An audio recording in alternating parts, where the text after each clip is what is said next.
उलझन नहीं। सुबह से बहुत ज्ञान की बातें हो चुकी है और ज्ञान हमारे से कोसों दूर है। मैं कोई ज्ञान की बात नहीं करूंगा, मैं अपने जीवन के एक्सपीरियंस आपके सामने रखने जा रहा हूँ। आईआईटी का जो इंस्टीट्यूट है वो दुनिया का माना हुआ इंस्टीट्यूट है और पूरी दुनिया में कई ऐसे इंस्टीट्यूट हैं पढ़ाई के जहाँ से बड़े बड़े योद्धा निकले। लेकिन जब स्टडी को चेक किया तो पता चला कि अभी तक एक भी ऐसा व्यक्ति जो कभी किसी भी यूनिवर्सिटी के मेरिट में आया है वो दुनिया की 100 बड़ी कंपनियों के मालिक में से नहीं है।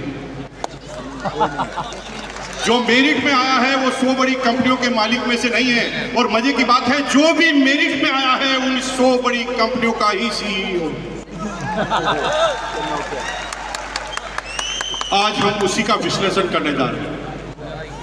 इस बिजनेस में मैंने बहुत नजदीक से देखा है, बहुत ज्यादा नजदीक से देखा है। एक व्यक्ति है, हमारे मित्र हैं एमपी के डॉक्टर साहब, नाम नहीं बता रहा हूं, थोड़ा गड़बड़ हो सकता है इससे।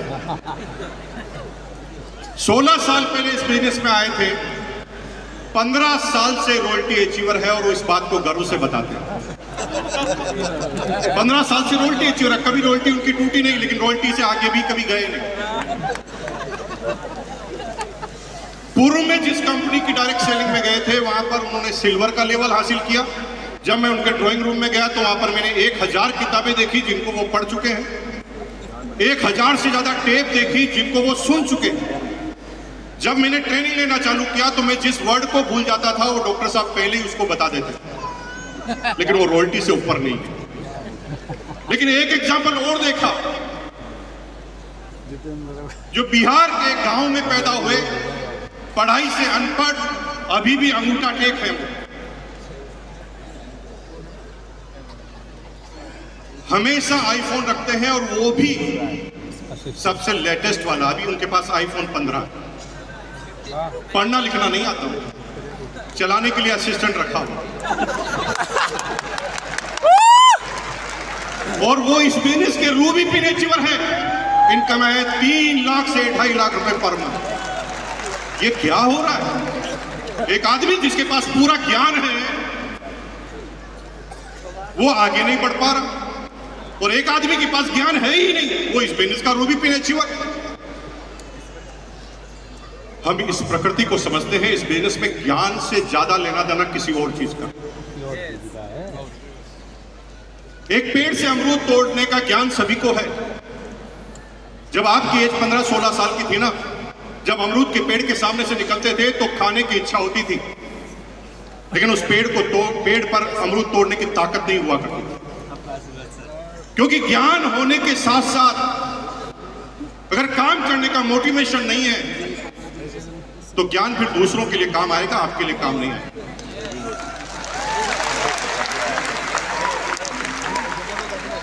जो ही वो पेड़ के सामने से निकलता था, मन में आता था कि मैं अमरूद खा लूं, लेकिन मन में डर आते ज्ञान की वजह से। अरे नहीं भाई, मालिक आ गया तो, पकड़ लिया तो, इसने मुझे मार दिया तो, मेरे फादर को बोल दिया तो, और आप इन डर की वजह से उस अमरूद को तोड़ते नहीं।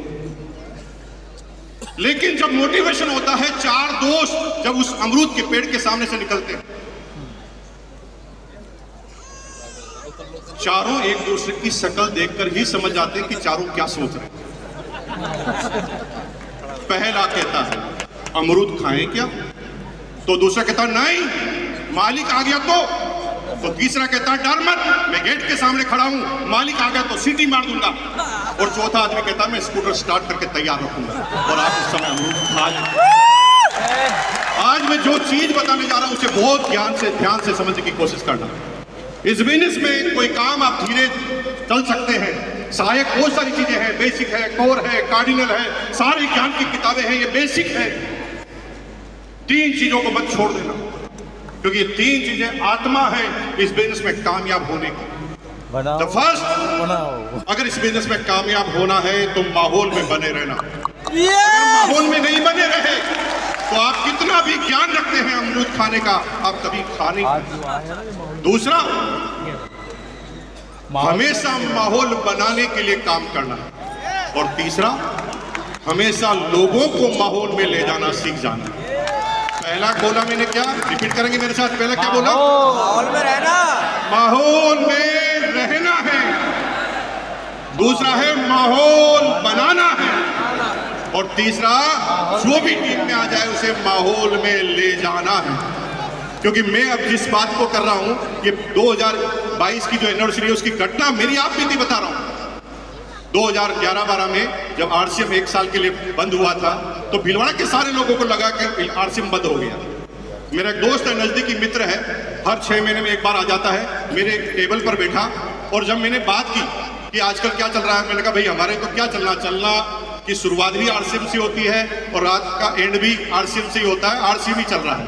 तो उसने मुझे आश्चर्यजनक प्रश्न पूछा, आरसीएम अभी चल रहा है क्या? मेरा दिमाग खराब हो गया। आरसीएम का टर्नओवर हजारों करोड़ पर पहुंच गया और ये भीलवाड़ा में बैठा आदमी मुझे पूछ रहा आरसीएम चल गया। मैंने उसको आधे घंटे तक लेक्चर दिया। मैंने कहा आरसीएम का टर्नओवर इतना हो गया, आरसीएम के इतने प्रोडक्ट हो गए, आरसीएम का इतना सिस्टम हो गया, आरसीएम के इतने पिकअप सेंटर हो गए। वो गर्दन हिलाता गया, यस यस यस यस, लेकिन इस कान से सुना, इस कान से निकाल गया। 3 महीने बाद वापस आया, उसे कुछ भी चीज याद नहीं थी। फिर बात चली, क्या चल रहा है? मैंने कहा आरसीएम चल रहा है। उसने फिर पूछा आरसीएम चल रहा है क्या? मुझे भगवान कसम इतना गुस्सा आया। मैंने आधे घंटे तक लेक्चर दिया, उसने फिर वही प्रश्न कर लिया, आरसीएम चल रहा है क्या? और आप भी यही कर रहे हैं, आप भी शब्दों के माध्यम से आरसीएम को समझाने की कोशिश कर रहे हैं। इसलिए कोई आदमी इस बात को मानने के लिए तैयार नहीं है कि आरसीएम चल रहा है। आगे की घटना सुनिए। 2022 की एनिवर्सरी हुई, मैंने छोटा सा अपना ज्ञान इस्तेमाल किया और मैंने उस व्यक्ति को तैयार किया। वो आरसीएम की मीटिंग में आने के लिए तैयार नहीं था। मैंने उसे कहा कि यार भाई इतने साल हो गए साथ रहे को, 3 दिन साथ घूमेंगे, पार्टी सार्टी करेंगे, बस 3 घंटे की मेरी एनिवर्सरी का टाइम है, उसमें तुझे बैठना पड़ेगा। अब उसको मैं यहाँ लेकर आ गया, लेकिन यहाँ पर सिक्योरिटी गार्ड इतने मजबूत, बाउंसर बड़े बड़े पहलवान। मुझे तो अंदर घुसने दिया, मैं तो कोर लीडर था, लेकिन उसे अंदर ही नहीं घुसने दिया। उसने फिर फोन किया तो मैं फिर बाहर गया। मैंने कहा भाई 3 घंटे की बात है, सिर्फ 3 घंटे, तेरे को मैं बाहर बिठा देता हूं, ऊपर की तरफ बालकनी में बिठा देता हूं, 3 घंटे बाद मैं तुझे रिसीव कर लूं।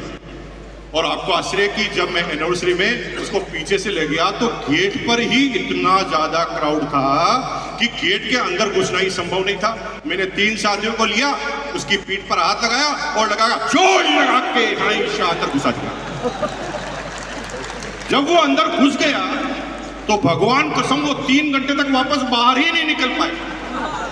निकलना चाहता था, निकल ही नहीं पाया। उसके दिमाग में वो चीजें उसने देख ली जो सुनने से असर नहीं होता था। अब वो भीलवाड़ा में मेरे साथ गया, किसी को उसने पूछा कहां गया था? वो कहा आरसीएम की सेमिनार में। तो सामने वाले ने पूछा आरसीएम चल रही है क्या?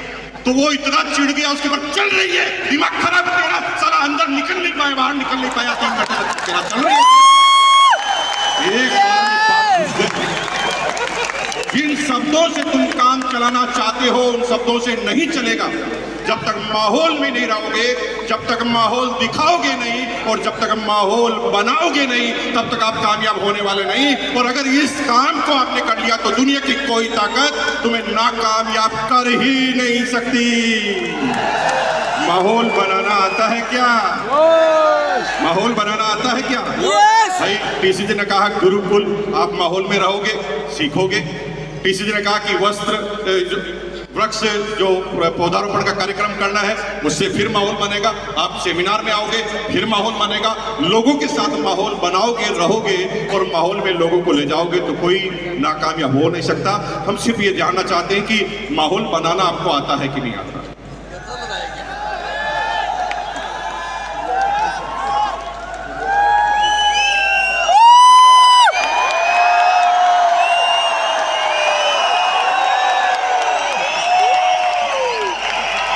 ऐसे तो आपके घर के लोग नहीं जागेंगे भाई। तुम किस माहौल की बात करें? खड़े हो जाइए, एक बार खड़े हो जाइए, खड़े हो जाइए। इस पूरे स्टेडियम में जगह जगह शीशे लगे हुए हैं। बाहर जाकर आया तो पुलिस वाले कह रहे हैं कि ये कैसी सेमिनार चल रही है, साला बाहर तक आवाज तक नहीं आ रही है। मैंने कहा भाई ये बिच्छुओं की बारात है, तुम सरदार का नाम मत पूछ लेना, ये सारे जोश मशीन हैं। दोनों हाथ खड़ा करके बोल सकते हैं क्या?